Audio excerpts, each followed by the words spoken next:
تاخدي ولادك وتنزلي بيهم تقولي هشتري لهم لبس العيد، او ناقصهم شويه حاجات فهاخدهم عشان ايه يقيسوا، وتبقي منبهه عليهم في البيت.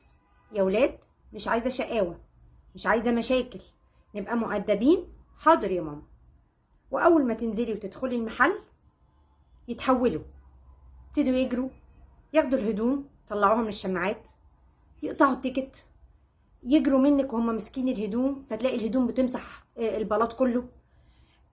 تلاقيهم بيفتحوا بروفات على الناس، فالستات بتصوت، تفضلي تعتذري: انا اسفه يا مدام، حقك عليا، معلش ابني مش متربي.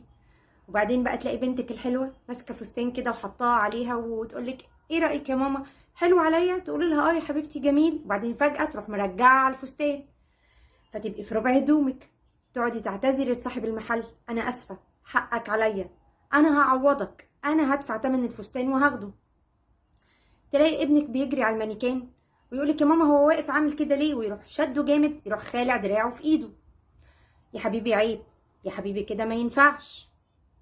وبعدين بقى لو هما بنتين اخوات او ولدين ويبتدوا يتخانقوا بقى على اي قطعه: لا انا اللي هقيسه، لا انا اللي هشتريه، ويبتدوا يضربوا بعض. الناس تفضل تبص عليكي، تبقى انتي بقى ايه، الناس كلها في المحل سايبه كل حاجه وبتتفرج عليكي وعلى ولادك وعلى خناقاتهم. ممكن ياخدوا الهدوم ويطلعوا يجروا بيها بره المحل لو هما في مول، فالجهاز يزمر، فتطلعي تجيبيهم من قفاهم: يا حبيبي ما ينفعش كده، يا حبيبي كده غلط.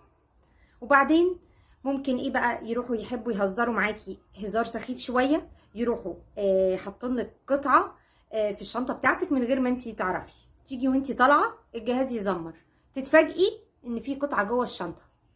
تفضلي تحلفي لهم 100 يمين ان انا ما عملتش كده، انا مش حراميه يا استاذ، صدقني الولاد اللي عملوا كده، انا اسفه، حقك عليا. وبعدين في الاخر تلاقي انه صاحب المحل بيقولك يعني بمنتهى الذوق بعد ما الراجل جاب اخره: يا ريت يا مدام لما تحبي تشرفينا تاني ما تجيبيش ولادك معاكي. تروحي وانت دمك محروق وتنزلي ضرب في العيال، تديهم علقه سخنه وتقول لهم: انا غلطانه، انا غلطانه ان انا خدتكم، انا مش هاخدكم معايا تاني. وهو ده يبقى الشوبينج مع الولاد.